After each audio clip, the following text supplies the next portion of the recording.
we're gonna move into the Chase Young situation. This got some hype earlier this offseason, and then a rumor came out from JPA Football that the Steelers and Ravens are rumored to have trade interest in Commanders pass rusher Chase Young.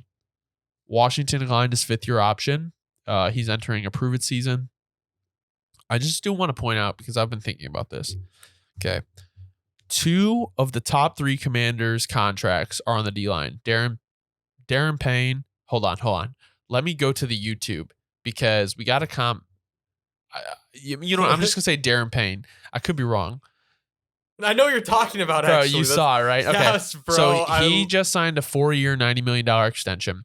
Jonathan Allen, 4-year, $72 million contract. Those are the top 2 contracts on the Commanders. The third is Terry McLaurin. Okay.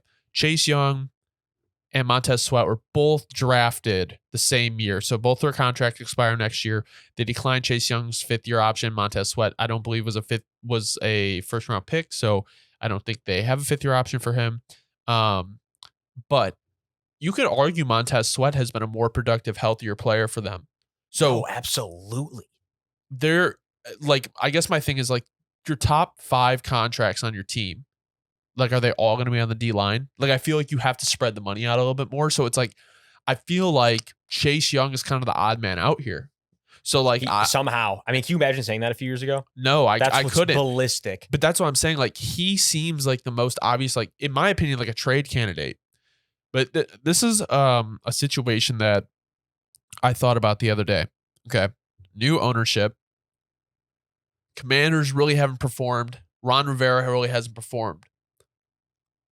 The GM is all right. I don't know if the Commanders are necessarily willing to deal Chase Young when not only he's on a prove it year, but the coaches and GM are, because of new ownership. I dropped my cap here. Give me one second. So it's just like, my thing is like, I don't know if the Commanders are in a position to like put a hole in their team when Ron Rivera is worried about job security. No, see, okay. I agree completely. And that's where I love the situation, because there's so many dynamics to this situation right now. And the wheels are turning up here. I got a lot of things to say. Yeah. So I'm going to trust that thing first, because no, I agree completely, where it's like, Chase Young, when he got drafted, was almost crazy, but immediately like the identity of that team.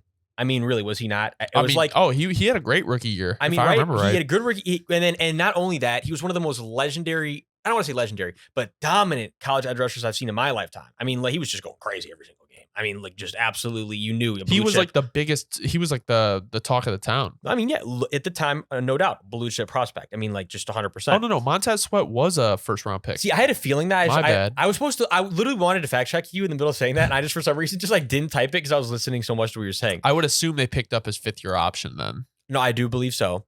But yeah, so I agree completely where it's like, almost, do you trade who could potentially be the future of this team and who people really thought was the future? I'm sure fans would be a little disappointed, but let's transition away from that just a little bit, just because here's this is what makes the situation so interesting though, is because look, let's say he does get traded, right? Like, let's say either the Ravens or the Steelers acquire him.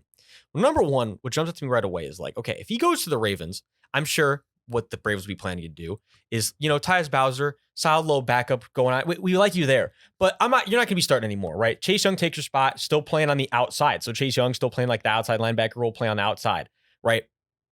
But if he goes to the Steelers, I'm looking at it, I'm like, okay, I've been thinking too, it's like Alex Highsmith's really coming on, and he's not taking TJ Watt's spot. Yeah. Right on the outside. So it's almost like, Larry Ogunjobi maybe not performing up to snuff. And do you think that he might be, and I'm sure Mike Tomlin knows, you put a speedy, strong guy in the interior, sometimes they just absolutely destroy things. Like, I'll use like Justin Tuck, like throwback, but it's kind of like a role like that going on where, and hear me out. I think that if my point here is, if he goes to either of these teams, it could be a completely different role on the defense. Yeah. No, I personally, so I would love to, we'll talk about this actually in a minute, but I would actually think he would do better on the Steelers. I think like he's a guy that can like be molded a little bit more by like a Tomlin. I think also like sitting under like a TJ Watt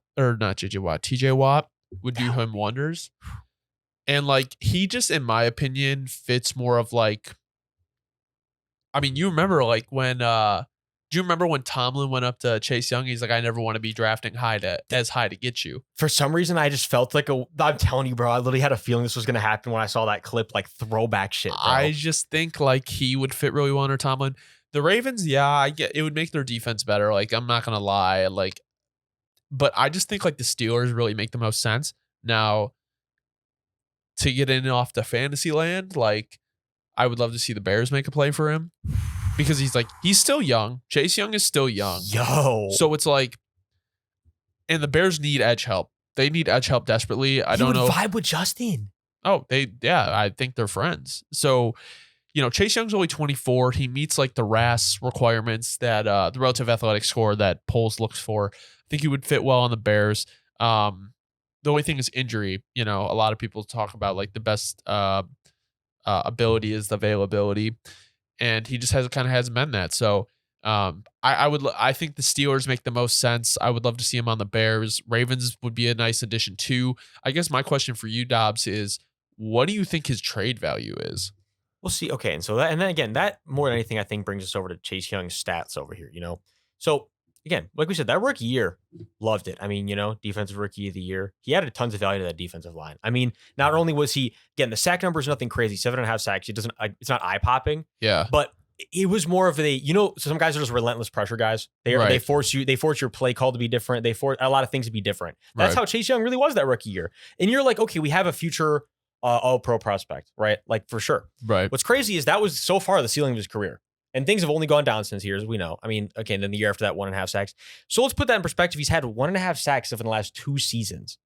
So and to your point though, why are the Bears not making a play? Because you cannot sit here and tell me that the Commanders are able to just drive an absolutely unbelievable bargain. They or the opposite, an unbelievable. You know what I'm saying? Yeah. I force myself to a shitty sentence, but you can't tell me that they are driving the highest value possible. It's just, I'm sorry, I just don't buy that. Yeah, it's if anything, the value's going down, and I think they'd be looking to cash in now before potentially it gets even worse. Yeah, I mean, I think the main thing is like with the Bears is like he's only played 12 games the last 2 years, and my thing is like he's young and he's got a lot of time, but like here's my thing: like people gave a lot of flack to polls for the Claypool trade, and I don't think he wants to make. I don't want to call Claypool a mistake. Because he hasn't even had a full year in the system. People were fucking going crazy when he got put on PUP. He got taken off the next day. Like, I think he'll be okay.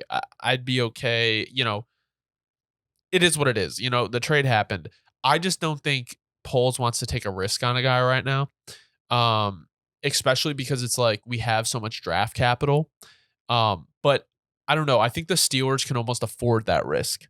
You know what I'm saying? Like the Steelers can't afford to take that risk because they already have TJ Watt. It's like if we got Chase Young, like we would be banking on him to be our guy unless I think the Bears will sign like Yannick Ngakoue or like a Justin Houston. Shit, if we don't get Chase Young, I'm down to sign both. We have the money for like 1 year. It doesn't matter.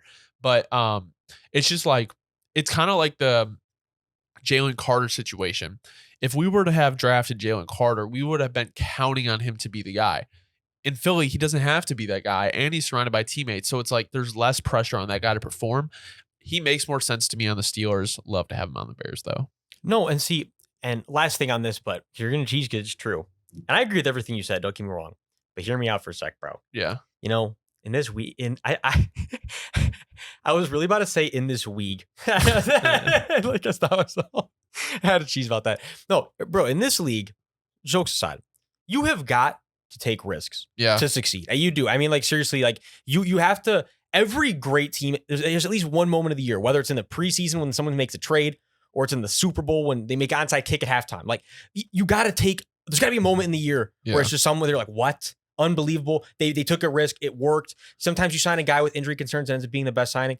And I think and the Bears. And I'm gonna use the Bears as a prime example because you guys have been just in this blah land for so long. It's like, you know what? Let's elevate out, and whether it be a decision where we took a risk and it fails, I'd rather have that than just not taking a risk and things just not turning upward. Like, do you know what I'm saying, bro? I do hear what you're saying. And I know it's easy to say that when you're not the guy who's giving out the money and you're not the guy who's taking the risk. Hmm. But at the same time, like this risk, I feel like has a much higher upside than the downside, which is like, oh, the downside is we traded for Chase Young and we don't like his production and we're going to have to either cut him a few years into the next contract or we're going to have to just not re-sign him on a new deal. But Yeah. it's like, hey, you take winning shots and the upside is so high where it's like you get a franchise edge rusher on a team that desperately fucking needs one. Listen, I would be so down for it. I'd be down for taking the risk. It's just like we gotta see. You know what I'm saying? Like, I don't know if Poles is ready to make that move. Well, and also, we I don't would- know his health situation at the end of the day. Like, No, I think also like I think he would be more willing to do it. I think he would be more willing to do it like almost at the deadline. no, honestly, yes. Because like that I think if like the Commanders know they're not in a playoff contention, I feel like they're more willing to deal him. If they know Ron Rivera's kind of out the door, the new regime kind of wants a fresh start. I feel like they're way more willing to do that, especially if Montez Sweat has another great year. I just have this odd feeling, bro, that this is going to happen so much sooner than a lot of people You think. think? Like, I mean, and from the way I'm thinking of it, bro, I think Tomlin is desperate for them. I can picture Tomlin in the office right now. Like pounding you know the table what? for him? Yeah, Yeah. like literally, dude, you know what? Like, they're going to give up on him. Like the whole thing you're saying, I said I don't want to ever be able to be in a position to get a guy like you. We are in a position to get a guy like him. Like, let's make it happen. Yeah, Like, yeah. But without having to do it through the draft. Yeah, no, it's interesting to see. I think it's going to be the thing I'm also excited for is even if it does happen earlier, is like the trade line's been getting more and more active every year. So the trade deadline's been getting more and more active. It's becoming more of like an NBA style thing. So I'm excited. No, certainly far ahead, but I'm certainly, that's going to be a fun day, bro. You already know.